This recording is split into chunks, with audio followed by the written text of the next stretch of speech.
everybody, and welcome once again to TCPalm's coverage of the August 18th primary. I am columnist Gil Smart, and this is the TCPalm editorial board meeting to interview candidates for the Stuart City Commission Group 4 seat. I'm joined this afternoon by fellow editorial board member Larry Reisman and candidates Troy McDonald and Caryn Hall Yost Rudge. I will lead the questioning, and then I'll open it up to Larry's questions at the end. Kelly Rogers, behind the scenes, is directing the video coverage, and if we get questions from our social media audience, we may decide to pose one or two at the end of the session. I want to thank our candidates for streamlining this process by completing the questionnaires ahead of time. Board members have reviewed them, and you can review them by going to tcpalm.com/elections. On that page, we're going to have the questionnaires. We're going to have the video for today's session. We've got other stories, videos, and all sorts of information about the upcoming August 18th election and beyond. At the conclusion of this interview, editorial board members will discuss possibly writing an editorial to recommend a candidate. We've got several questions for the candidates today. We might end up having more of a conversation than just a simple Q&A. Our goal is to be completed within 45 minutes to an hour, and because of the time constraints, we ask that the candidates keep their answers concise and be respectful of others. We will start the questioning with Troy here. Give us a little background. Who are you, and why are you running for Stuart City Commission? Okay, Troy McDonald. I've lived in Stuart for just over 25 years now. I'm married to a lovely woman named Portia Scott. I served 8 years on the Stuart City Commission from 2011 to 2018. During that time, it was an exciting time, and I learned a lot. The reason why I'm running again is after leaving the commission 2 years ago, I've been watching the commission, and there's things that I like, and there's some things I think that can be done better. I want to bring my experience that I have with my time on the city commission and other boards such as the MPO and the Business Development Board to the city of Stuart to help the city continue forward with a vision of better rivers, jobs, and maintaining the life to know here in our community. And I believe my 8 years of experience will go a long way with that. Thank you. Okay, great. Thanks, Troy. Caryn, tell us a little about yourself, why you're running for City Commission. Yes, thank you. Thank you for having me today. I appreciate it. I've lived here for 30 years. For 23 of it, I was a home tutoring mother. I've been to countless city and county meetings. I'm very involved in the political.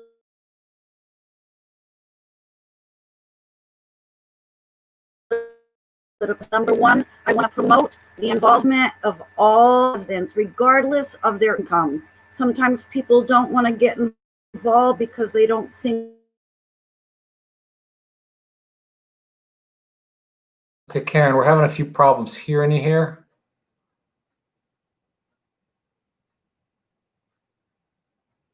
And the image is frozen. They have enough money. I want everyone to be involved. Number two, I want to protect law enforcement training, protect our single family.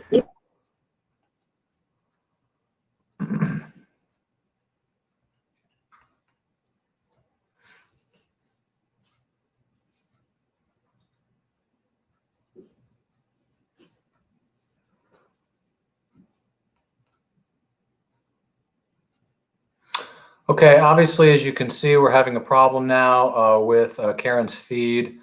I'm not able to hear her, and her microphone appears to be muted at this point.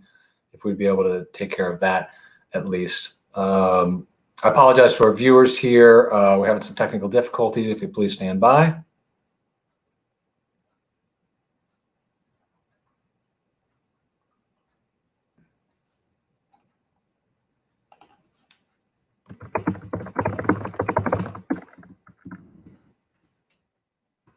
Hi, Caryn, if you can hear me, if you'd please unmute yourself.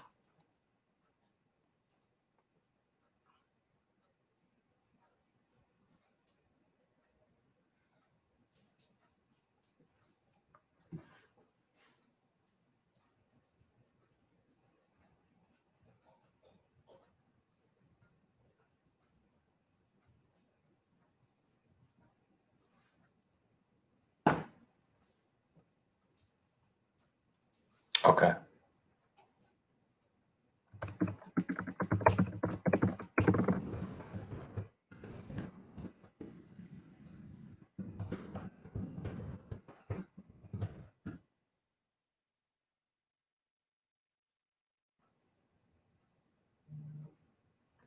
Okay. Hi, folks. I apologize for that. We are obviously having some technical difficulties with Caryn's feed here. We are going to try to address that.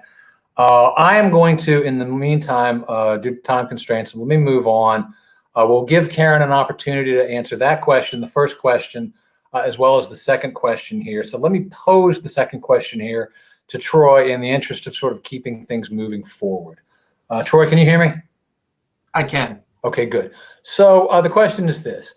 Even before COVID-19, Stuart faced a lot of challenges from water quality problems to questions about development. Now you've got the virus, you've got the bridge closure and what that's done. In your opinion, what is the single biggest issue facing the city right now, and what can be done about it? Well, that's a big question, Gil, and thank you very much for it. I think that we always have to go back to the major issue of the river. We need to continue fighting and working hard to end the discharges and cleaning the river. And that's not a short-term program. That's a long-term program. We need to continue working towards those goals of the clean river, and we need to do that in several ways. One is continued collaboration with our community partners, Martin County, the Army Corps of Engineers, South Florida Water Management, the state of Florida, and of course any of our other federal partners.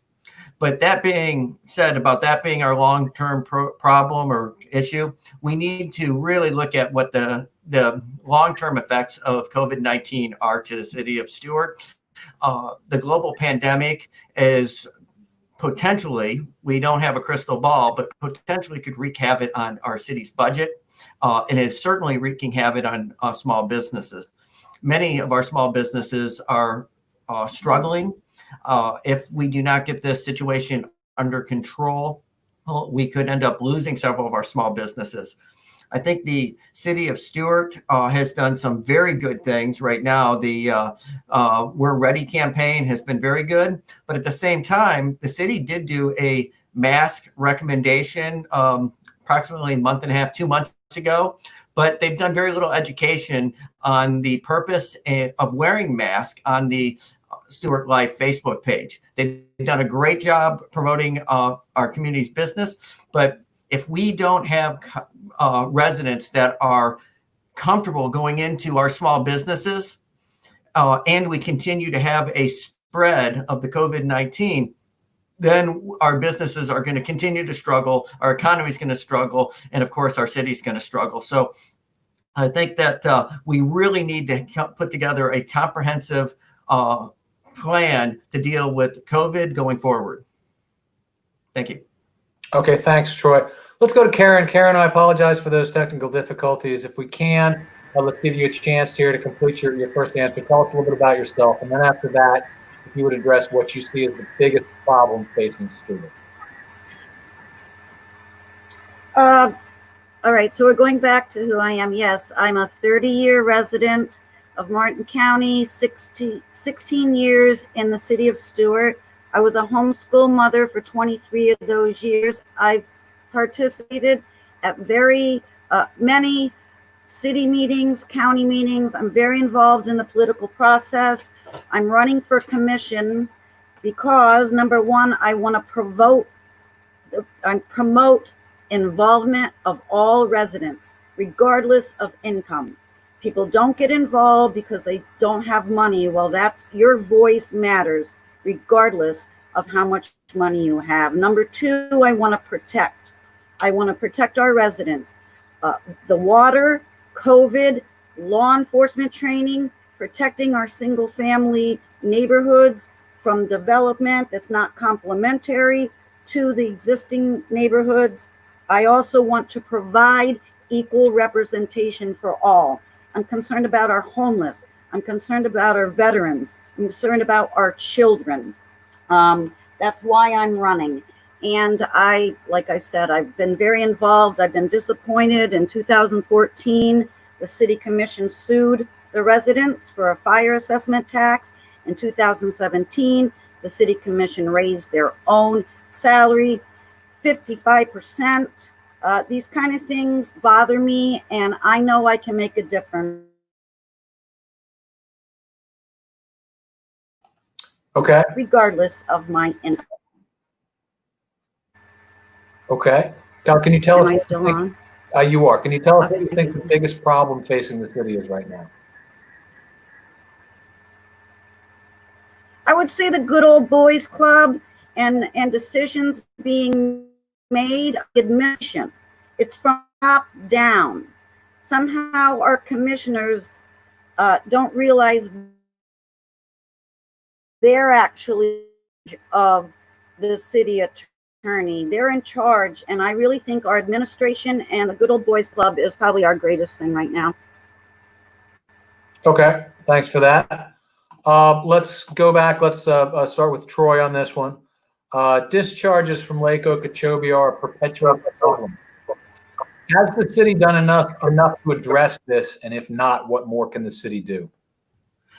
Well, Gil, we can always do more. We need to continue addressing the discharges.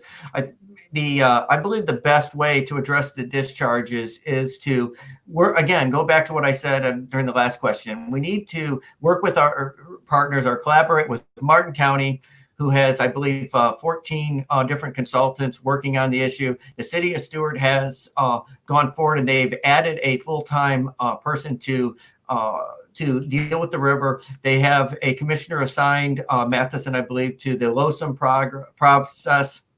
And those are very good things. But at the same time, we also need to continue doing things that we've done for the last 20 years. Watershed programs, sewer. In fact, I was very happy to see an article in TCPalm this week that the city of Stuart completed the septic to sewer program, which was a 10-year program, but it was actually completed in 9 years. I was very happy to say I voted for that program in 2011. Which gave us the opportunity to put sewers and do septic to sewer conversion throughout the city's utility district.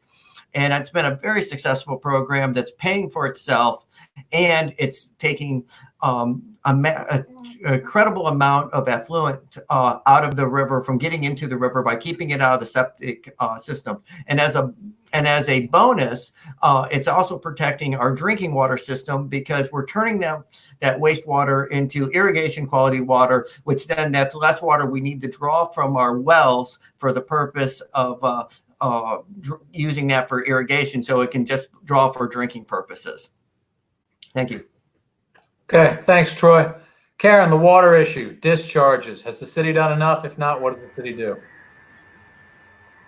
I'm gonna definitely agree with what Troy said, and also applaud him because he was very involved with the septic to sewer, and that was a very good thing. And I want to just add to what he said.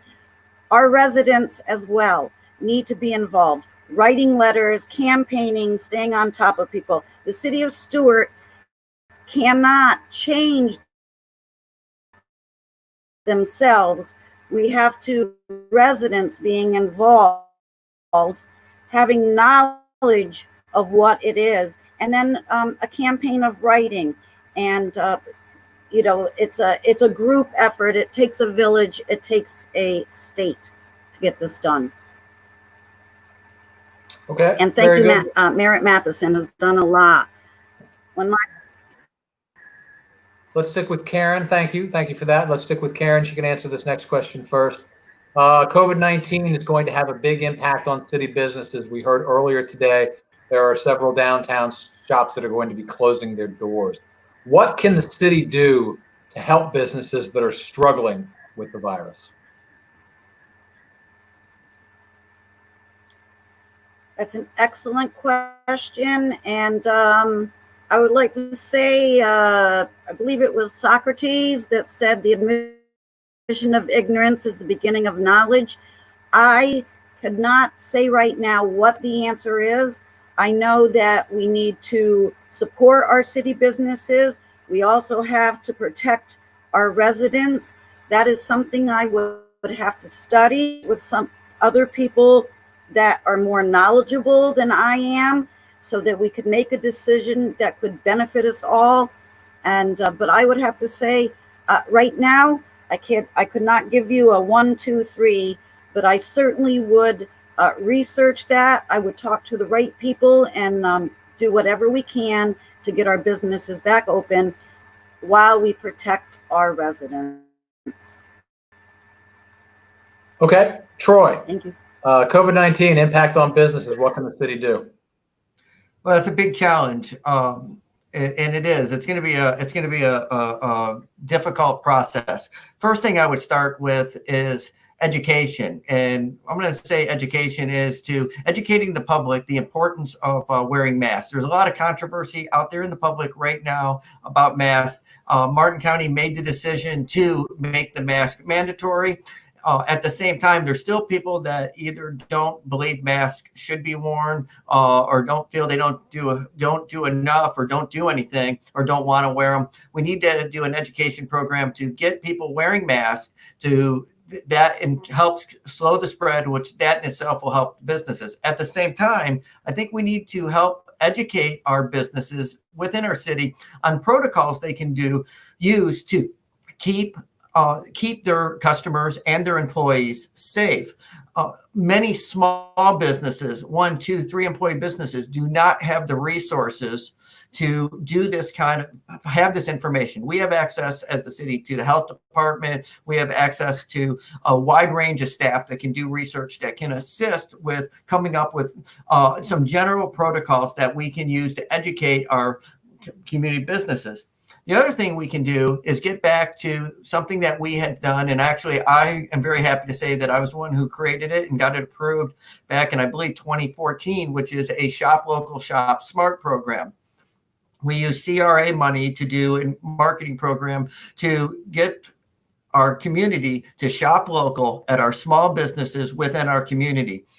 Again, we need to be help. This is a way that we can help our small businesses by promoting Shop Local, because they're struggling competing with companies such as Amazon and Chewy and whatever other online companies are out there that are delivering to their door. In the meantime, they're the ones here with brick and mortar stores that have made a major investment into our community. They pay local sales tax, they pay business receipt tax, they pay property taxes, and and these small businesses, in addition to providing local jobs, they also are the ones who donate to all of our different charities and not-for-profits and the different events that we love to go to throughout the year. So I think we really need to double down on the Shop Local program and then expand it from the downtown to citywide. Thank you. Good, thank you. Let's stick with Troy on this next question. Growth development is a perpetual issue here in the city as well as Martin County as a whole. What does smart growth mean to you?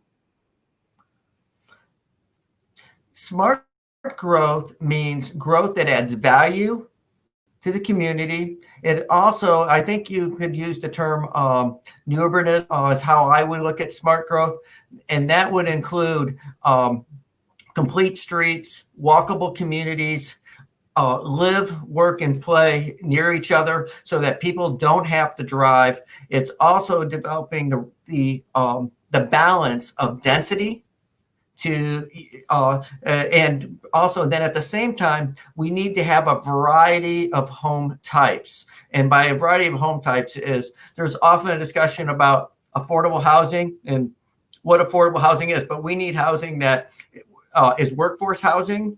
We need housing that is less expensive. And we also need some more expensive in order to have a balanced tax base.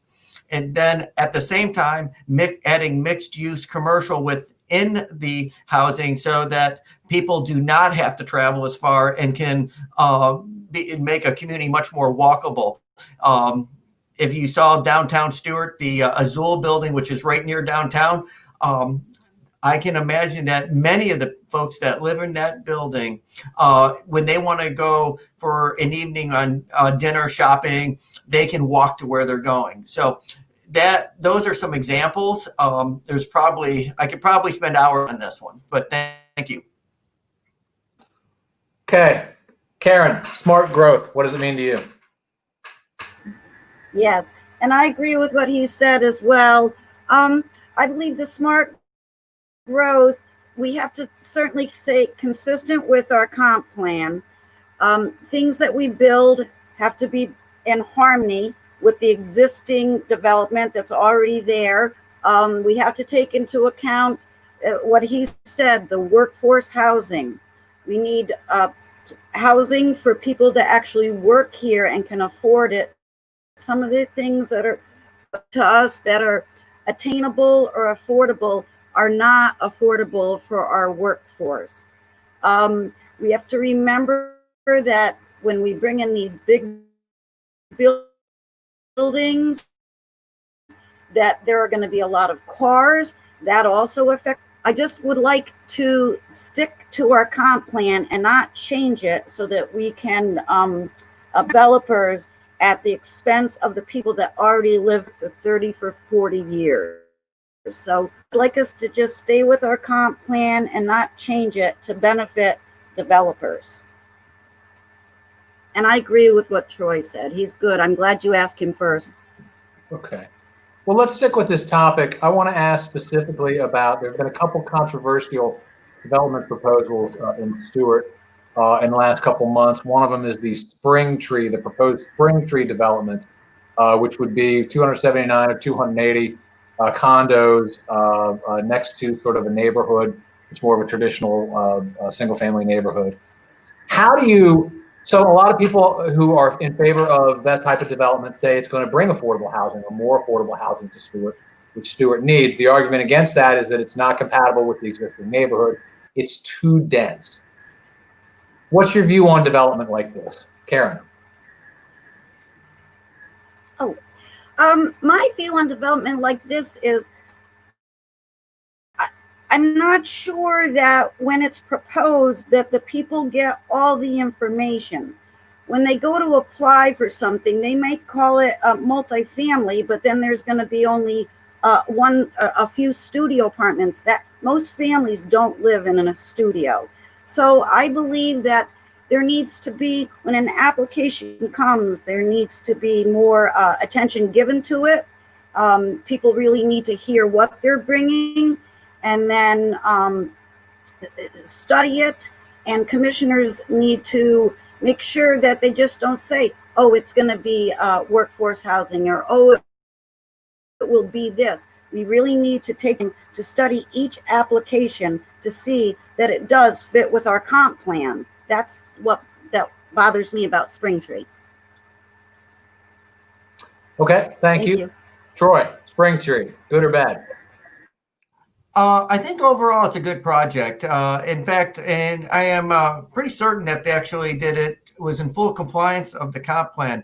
The challenging aspect of Spring Tree was that it was near an existing neighborhood that was not city residents. And so that just adds some challenges to the process of communicating with those residents and coming up with a solution. One of the best things that can happen and to get the best outcome on any development is getting the developer speaking with the neighbors.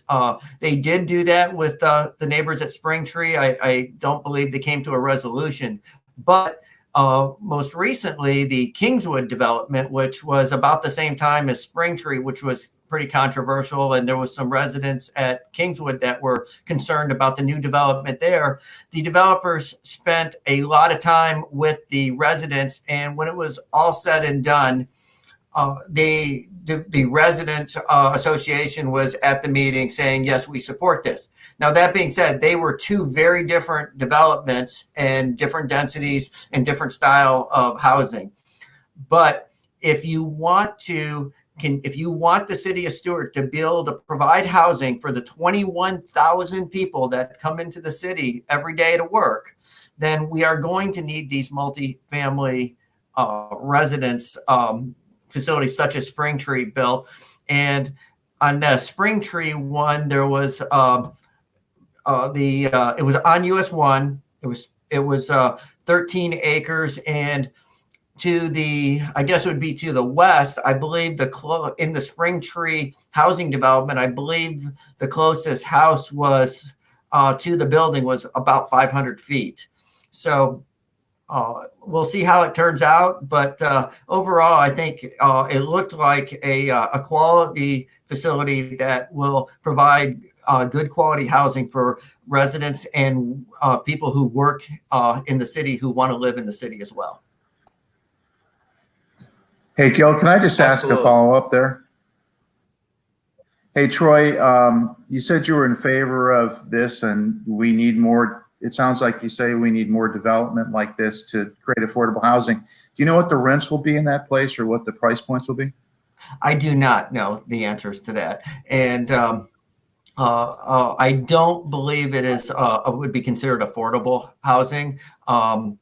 And by any stretch, by what the technical definition of affordable housing is. But I believe it was a nicer development. Thank you. Okay, let's stick with Troy for the next question. Recently, city officials have heard concerns about racism and maybe some tension in police-community relations, and the city has moved to create an informal board to consider those concerns. Is the city doing enough to address these issues, and if not, what more should it do? Well, the issue with systemic racism is something that not only the city, but we all can do more with that. Now, as far as what the city has done, the city has over the years has been very supportive of the NAACP, East Stewart Partnership, Concerned Citizens of East Stewart Main Street, all the different associations. We've invested, our city has invested millions of dollars into the East Stewart community. We can always do more. In 2015, I was very happy that there was a series of shootings in East Stewart, and then city manager, at the direction of the city commission, we instructed the city manager to get it fixed.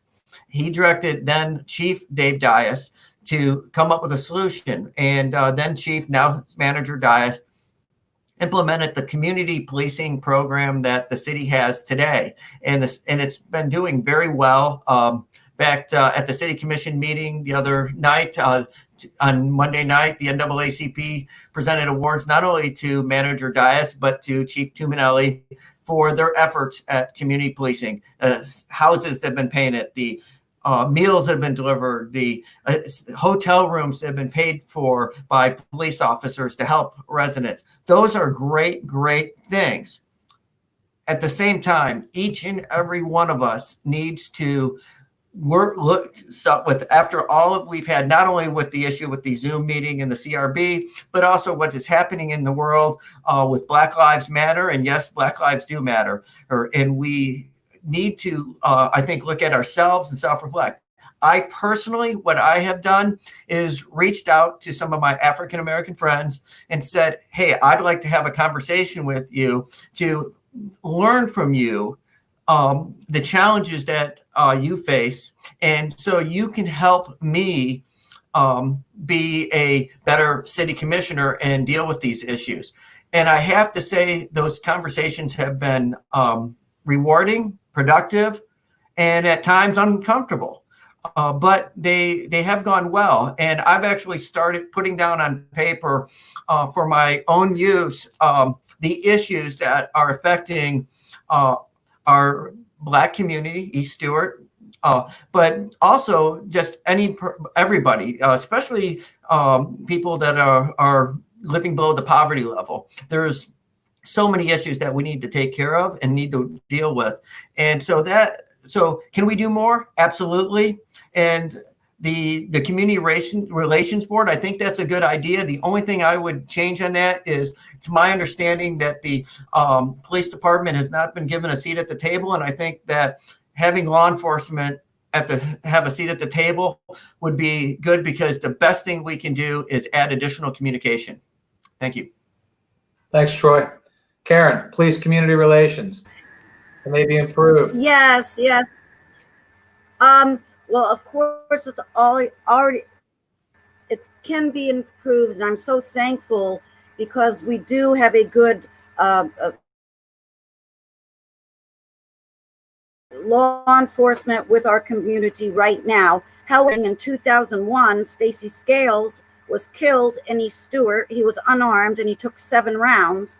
I don't think he ever had justice. Those kind of things, they just fester at the bottom. So we're doing a good job now, but I do believe that we can do much better, certainly with East Stewart. We can put more money into East Stewart. I'd like to see the tram. We have 7 of them. I would like to see them start going through East Stewart and getting the children from there and bringing them downtown. I've heard too many times in a city commission meeting and from residents of East Stewart that this is the rich man's place, that rich people go to downtown. I want to change that.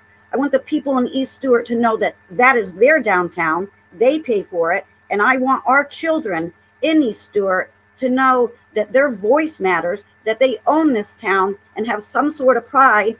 I know women who have young teenagers in East Stewart who are afraid to come outside.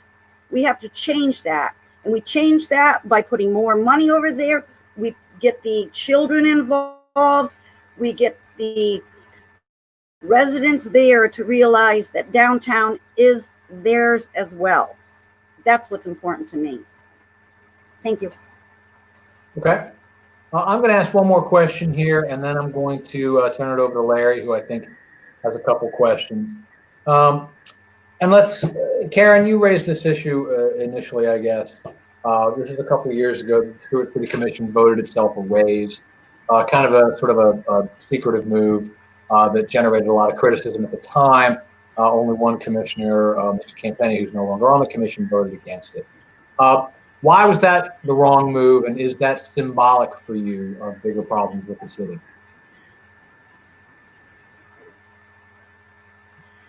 Well, it was the wrong move because they did it quickly and without the people agreeing to it. And 55% is a huge raise. And actually, I'm willing, if elected, I'll give the difference to building bridges for youth over in East Stewart. We ask the people everything. It is the people's money.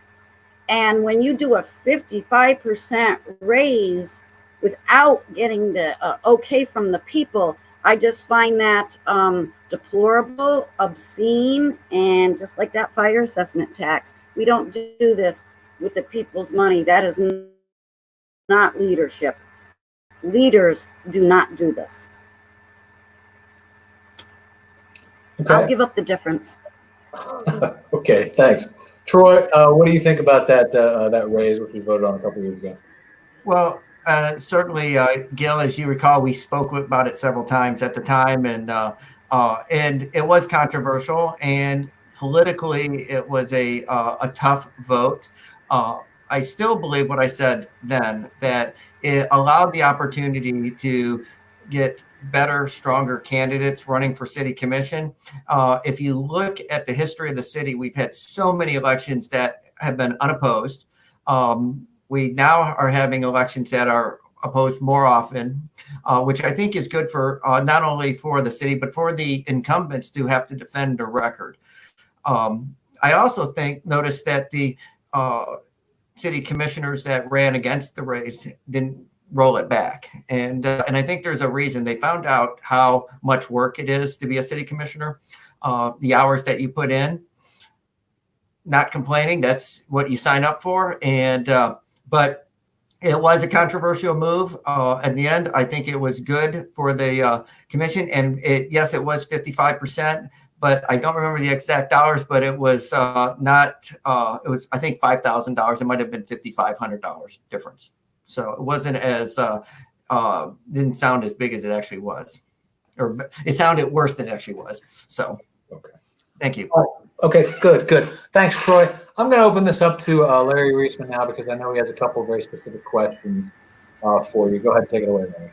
Yeah, we'll start with Troy. I'm looking for a one-sentence answer on these because we are running out of time here. So I'd like to know what your plan is in one sentence for the Sailfish Park Fields. Okay, it's gonna be a long run-on sentence. No, not No, okay. I think that I'm not in favor of closing and shutting down Sailfish Park. It needs to stay baseball, but it does need to be renovated, and the city does not need to spend money building duplicate facilities just a mile away. Thank you, Troy. Caryn? I would like to see it stay the way it is, and I'm going to agree with Troy on that, and not spend money a mile away. Okay, thank you, Caryn. Caryn, now your opportunity. First time around here. One sentence. What would you like to see happen to the City Hall property? The property. For years, I would like City Hall to move from that property and allow that property to bring us some revenue. It's beautiful. It would be a great place to go in as a commissioner, but we could be just happy over at the Wells Fargo. Anywhere else, I believe we should use City Hall for revenue for the people. Thank you, Caryn. Troy, one sentence on the City Hall. It needs to be divided into two parcels. Parcel away from the river, parcel closest river. The parcel closest to the river needs to stay in public hands, and a little bit further away from the river needs to become a revenue generating source. But we're probably going to need approval from the residents due to the charter amendment and waterfront property. Thank you, Troy. Next question for you. Just 3 metrics I'm looking for. So you don't have to give me an explanation, but just when you're looking at annexations, what 3 metrics do you look at to determine whether it's an effective annexation that benefits the city or it's not beneficial to the city? 3 instead. I would say very quickly, voluntary, legally compliant, and adds value to the city. Thank you. Caryn? Yes, I'm going to put it in different order, but yes, legally compliant, and it would add value to the city, and that whomever owned it was agreeable to it. That it was Okay. I'm going to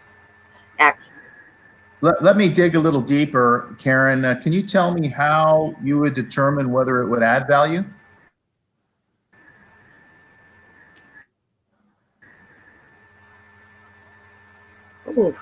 I'm going to tell you right now that I don't know that answer. I'm not even sure I like the idea of annexing more land. I feel like that's one of the things that government does. They're just grabbing up land because they're not making more land. That is something, Larry, that I would have to study and also be advised by people that know more than I am. So I'm sorry, I'm going to have to say I don't know that right at this moment. Thank you. Thanks, Caryn. Okay. Troy, can you tell me how you would determine, what metric you would determine to make sure that it adds value to the city? I think you need to look at a couple things. The potential uses, the tax base it adds, and also if it may complete another parcel. And if you have time, I could give you an example of that. Why don't you give me an example? Hog Technologies in 2018, January 2018, they were spent 10 years trying to build a facility to hire an additional 150 people in Martin County. They finally found a piece of property. They came to the city. We annexed it in to an adjacent piece of property that he already had. Then we did a PUD on it, a comp plan amendment, and then he now has built a new facility and is in the process of expanding his business and adding 150 high-paying jobs. Thank you. Okay. I think that's all I have right now. Okay. All right. Well, thanks, Thank guys. you, Let's do, Larry. one more. We'll have an opportunity here to wrap it up. If there's anything that we did not touch on that you would like to talk about today, sort of a closing statement type of thing. Let's start with Caryn.